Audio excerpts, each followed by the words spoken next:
Amado Señor, te damos gracias por este nuevo amanecer que nos regalas, Señor. Gracias por tu palabra, Señor, y te pedimos, Padre, que en este día, Señor, tú nos hables a través de lo que vamos a leer y la reflexión que tenemos en este día. Te damos gracias, Padre, en el nombre de Jesús. Amén y amén. Muy buenos días a todos, estamos saludándoles desde Mi Tiempo con Dios, devocional que hacemos desde su comunidad cristiana La Roca de Betel, de lunes a sábado. Los fines de semana venimos leyendo el libro de Crónicas, el segundo libro de Crónicas, y hoy vamos a leer el capítulo número 24. Joás repara el templo. Joás tenía 7 años de edad cuando subió al trono y reinó en Jerusalén 40 años. Su madre se llamaba Zibia y era de Berseba. Joás hizo lo que era agradable a los ojos del Señor mientras vivió el sacerdote Joiada. Joiada eligió 2 esposas para Joás y tuvo hijos e hijas. En un momento dado, Joás decidió reparar y restaurar el templo del Señor. Mandó llamar a los sacerdotes y a los levitas y les dio las siguientes instrucciones. Vayan a todas las ciudades de Judá y recojan las ofrendas requeridas anualmente para que podamos reparar el templo de su Dios. No se demoren. Pero los levitas no actuaron de inmediato. Entonces el rey mandó llamar al sumo sacerdote Joiada y le preguntó: ¿por qué no has exigido a los levitas que salgan a recaudar los impuestos del templo en las ciudades de Judá y en Jerusalén? Moisés, el siervo del Señor, impuso a la comunidad de Israel este impuesto para el mantenimiento del tabernáculo del pacto. A través de los años, los seguidores de la perversa Atalía habían forzado la entrada al templo de Dios y habían usado todos los objetos consagrados del templo del Señor para rendir culto a las imágenes de Baal. Por esa razón, el rey ordenó que se hiciera un cofre y se colocara fuera de la puerta que conducía al templo del Señor. Luego envió un edicto por toda Judá y Jerusalén para que el pueblo trajera al Señor el impuesto que Moisés, el siervo de Dios, había exigido de los israelitas en el desierto. Esto agradó a los líderes y al pueblo, y con gusto llevaron su dinero y lo pusieron en el cofre hasta llenarlo. Cada vez que el cofre se llenaba, los levitas lo llevaban a los funcionarios del rey. Entonces se presentaban el secretario de la corte y un oficial del sumo sacerdote para vaciar el cofre y luego llevarlo de regreso al templo. Así fue día tras día, por lo tanto se recogió una gran cantidad de dinero. El rey y Joiada entregaban el dinero a los supervisores de la construcción, quienes contrataron albañiles y carpinteros para restaurar el templo del Señor. También contrataron herreros que hicieron objetos de hierro y de bronce para el templo del Señor. Los hombres que estaban a cargo de la restauración trabajaron arduamente y la obra siguió progresando. Restauraron el templo de Dios de acuerdo con el diseño original y lo reforzaron.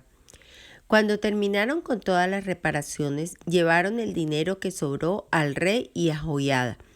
Este dinero se utilizó para hacer diversos objetos para el templo del Señor, objetos para los servicios de adoración y para las ofrendas quemadas, entre ellos cucharones y otros objetos hechos de oro y de plata. Mientras vivió el sacerdote Joiada, continuamente sacrificaron ofrendas quemadas en el templo del Señor. Joiada vivió hasta una edad muy avanzada y finalmente murió a los 130 años. Lo enterraron con los reyes de la ciudad de David porque había hecho mucho bien en Israel para Dios y su templo. Se revocan las reformas de Joiada. Después de la muerte de Joiada, los líderes de Judá fueron y se inclinaron ante el rey Joás y lo persuadieron para que escuchara sus consejos. Decidieron abandonar el templo del Señor, Dios de sus antepasados, y en cambio rindieron culto a ídolos y a los postes dedicados a la diosa Acera.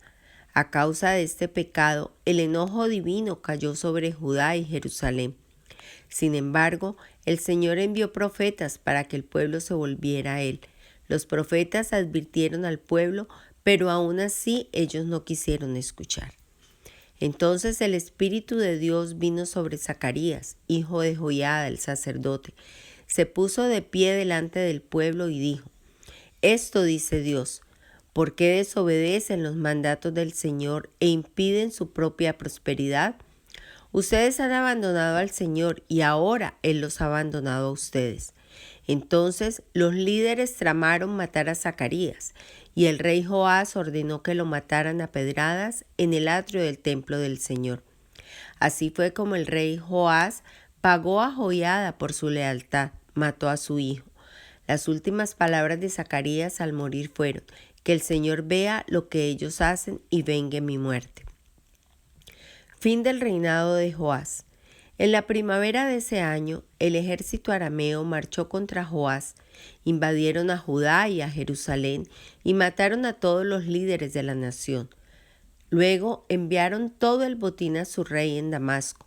Aunque los arameos atacaron con solo un ejército pequeño, el Señor los ayudó a vencer al ejército mucho más grande de Judá. El pueblo de Judá había abandonado al Señor Dios de sus antepasados y por eso se llevó a cabo juicio sobre Joás. Los arameos se retiraron y dejaron a Joás gravemente herido, pero sus propios oficiales conspiraron para matarlo por haber asesinado al hijo de Joiada, el sacerdote. Lo asesinaron mientras estaba en su cama. Luego lo enterraron en la ciudad de David, pero no en el cementerio de los reyes. Los asesinos eran Josacar, hijo de una mujer amonita llamada Simeat, y Josabat, hijo de una mujer moabita llamada Somer. El relato sobre los hijos de Joás, las profecías acerca de él y el registro de la restauración del templo de Dios están escritos en el comentario sobre el libro de los reyes. Su hijo Amasías lo sucedió en el trono. En el día de hoy quiero compartir con ustedes la reflexión acerca del libro segundo de Crónicas con el capítulo 24. Voy a ir directamente al versículo 2 donde dice: E hizo Joás lo recto ante los ojos de Jehová todos los días de Joaína el sacerdote. Esto implica que cuando murió Joiada, Joás ya no hizo lo recto ante los ojos de Dios. Este capítulo documenta que Joás se volvió a la idolatría cuando murió Joiada y le siguió el juicio. Y vemos aquí la importancia de tener y contar con ese sacerdote quien nos ayuda a seguir el camino correcto según las escrituras. Entonces hoy es un buen día para dar gracias a Dios por la vida de nuestros pastores, quienes en nuestras vidas hacen el mismo papel con su ejemplo, con su obediencia, con su dedicación, como la del sacerdote Joiada. Y ver la importancia y lo bendecidos que somos al tenerlos a ellos al lado de nosotros. Podemos contar siempre con ellos cuando los necesitamos, una llamada, ir a visitarlos o llamarlos si ellos vienen y nos visitan. Entonces no olvidemos dar las gracias por eso. El versículo 5 también nos enseña cómo los levitas se tardaron en obedecer la orden del rey, aun cuando él les dijo que no se demoraran, pues esta orden de las ofrendas para mantener el templo de Dios no solo era el deseo del rey, sino que también era un mandato de Dios. Entonces en este caso los levitas estaban despreciando tanto a Dios como al rey, desobedeciendo sus mandatos. Entonces eso nos enseña que tenemos que ser obedientes con los mandatos de Dios. Para obedecerlos ¿Para qué los vamos a obedecer lentamente cuando da lo mismo que no obedecerlos? Nosotros mismos tardamos la bendición, o peor aún, dejamos que sean otros los bendecidos por dar al templo cuando debemos ser nosotros. Acordémonos que la obra de Dios se hace con o sin nosotros y que hay más bendición en el que da que en recibir. También vemos en el versículo del 18 al 20 cómo todo marchaba bien en el pueblo de Judá cuando el pueblo adoraba a Dios. Entonces, ¿por qué se apartaba el pueblo de él? Y la respuesta es como que la prosperidad puede ser una bendición, como puede ser una maldición. Cuando estemos prosperando, cuando nosotros estemos prosperando económicamente, obteniendo anhelos de nuestras vidas, o una carrera, o los éxitos, o cualquier anhelo de nuestro corazón, No debemos olvidarnos de que Dios es la fuente de todo lo que tenemos. Pues nosotros, si olvidamos esto, seremos tentados a pensar que somos autosuficientes y nos volveremos orgullosos y arrogantes. Y así es que se deja de ser, así es que dejamos que otras cosas nos quiten la prioridad de nuestra vida, que sabemos que debe de ser Dios siempre. Cuando el rey Joás y la nación de Judá abandonaron a Dios, él envió a Zacarías para que se arrepintieran antes de juzgarlos y castigarlos. Les dio una oportunidad para que enderezaran sus caminos. De la misma manera, Dios no nos abandona o nos castiga para vengarse cuando nosotros pecamos, sino que en cambio nos busca ansiosamente, ya sea por medio de su palabra, de su espíritu en nosotros, o en las palabras de otros, o en ocasiones Él usa la disciplina. Él no quiere el mal para nosotros, pero sí quiere que nos mantengamos junto a Él. Cuando usted se esté alejando de Dios, recuerde que Él lo está buscando. Deténgase y escuche. Permítale que le muestre su pecado para que se arrepienta y vuelva a seguirlo. Eso es todo por hoy. Vamos a terminar con una oración. Entonces, Padrecito lindo, gracias, Señor, por esta enseñanza, Señor. Permítenos, Señor, que la podamos aplicar en nuestras vidas.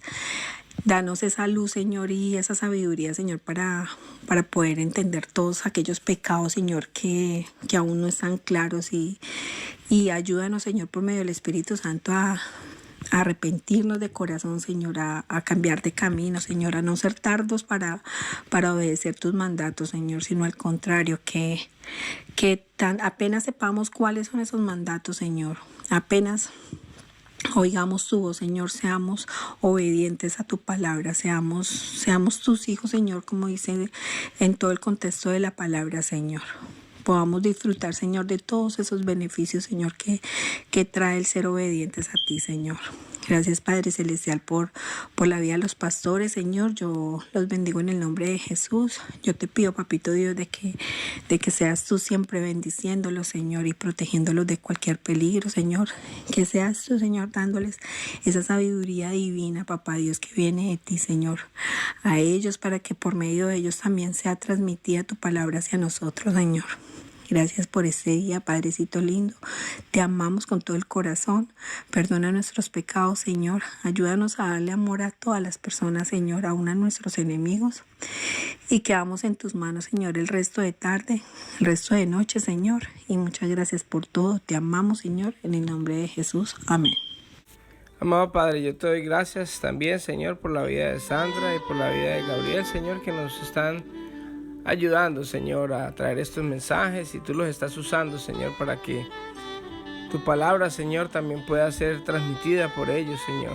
Atesora en nuestro corazón, Señor, estas palabras que nos estás dando, Señor, y gracias por el corazón dispuesto de ellos, Señor. Yo te pido que bendigas a cada persona que escuche este audio, Señor, y te ruego, Padre Santo, que nos bendigas el resto del día, Señor. Te doy gracias, Papito lindo, en el nombre de Jesús. Amén y amén. Que tengan un hermoso día todos y que Dios les bendiga.